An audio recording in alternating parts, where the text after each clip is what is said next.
Friends, कैसे हो आप सब लोग? अच्छे होंगे सब। तो कल हमने ईवीएस का एक टॉपिक पढ़ा था, वो था मधुमक्खी पालन। ठीक है। आज मैं दूसरा टॉपिक लेके आई। जो भी मैं पढ़ती हूँ मैं इस सबको वीडियो में शेयर कर देती हूँ। जो भी मैं टॉपिक पढ़ती हूँ, हो सकता है किसी की हेल्प हो जाए इन टॉपिकों से। तो स्टार्ट करते हैं। कल हमने पढ़ा था मधुमक्खी पालन के बारे में। आज हम पढ़ेंगे सामाजिक कीट मीन्स सोशल इंसेक्ट। तो सामाजिक कीट क्या होते हैं? सामाजिक कीड़े वो होते हैं जो ग्रुप में रहते हैं, जो एक साथ मिलजुल के रहते हैं। जैसे कि हो गया एंट्स। एंट्स मीन्स चींटियाँ। टर्माइट्स मीन्स दीमक। एंड वेब्स मीन्स ततैया। तो चींटियाँ हो गई, दीमक हो गई और ततैया हो गई। ये आपने देखा होगा कि हमेशा ग्रुप में ही चींटी होती हैं वो लाइन से चलती हैं, दीमक हो वो भी लाइन से चलते हैं, और जो ततैया होती है वो भी छत्ते में एक ग्रुप जुट होके रहती हैं। ठीक है। तो ये सब सोशल इंसेक्ट है, मीन्स सामाजिक कीट है। ठीक है। और जो इनके भी जो हमने पढ़ा था कि जो मधुमक्खी है उसके जो डंक में क्या पाया जाता है? फॉर्मिक एसिड पाया जाता है। तो इन सबके में भी फॉर्मिक एसिड पाया जाता है डंक में। जो चींटी होती है उसको भी हम वो भी इंसेक्ट ही कहलाती है। ठीक है, कीड़ा ही कहलाती है। और जो चींटियाँ होती है उनके थ्री पेयर ऑफ लेग्स होते हैं, मतलब 3 जोड़े में पैर होते हैं उनके। ठीक है। और सोल्जर जो सिपाही चींटी होती है, वो अपनी रक्षा करती है वहाँ होड़ की। ठीक है। तो उम्मीद है कि आपको सोशल इंसेक्ट समझ में आया हो।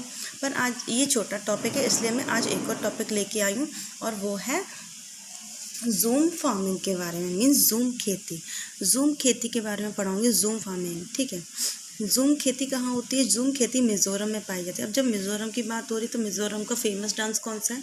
चिराउ डांस। ओके, याद रखना, चिराउ डांस। ठीक है। अब हम आते हैं जूम खेती के बारे में। अब जूम खेती में क्या होता है? जूम खेती में ये होता है, वहाँ पे मतलब after harvesting a crop the land is allowed to rest for a few years to increase the fertility of the land, है ना। जो मतलब एक ऐसा होता है, जूम खेती में ऐसा होता है, वहाँ पे एक बार फसल उगाई जाती है, फिर उस फसल काटने के बाद उसमें कोई फसल नहीं उगाई जाती। कुछ सालों तक वो ऐसे ही छोड़ देते हैं। ठीक है।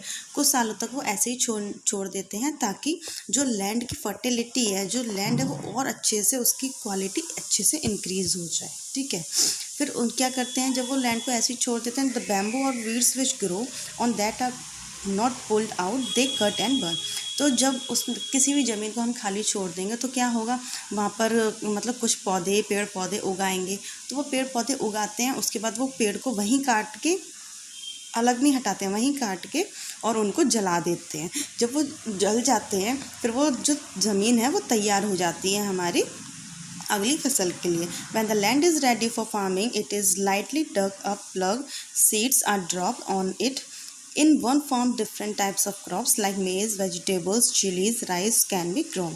तो जब वो नेक्स्ट के लिए रेडी हो जाती है, जो ज़मीन होती है, फिर उसमें थोड़े से मतलब मिट्टी को थोड़ा थोड़ा वैसा करके, गड्ढा गड्ढा थोड़ा सा करके, फिर उसमें नए बीज बोए जाते हैं। जैसे कि मिर्च हो गई, मेज़ हो गया, कुछ सब्जियां हो गई, या फिर कुछ चावल हो गए, ऐसे करके खेती करी जाती है। ठीक है।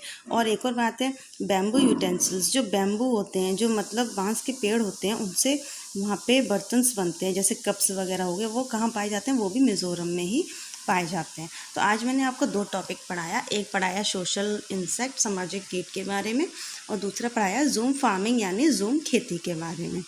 आप उम्मीद है कि आपको आज क्लास थोड़ी अच्छी लगी होगी, समझ में आया होगा। Okay, thank you friends.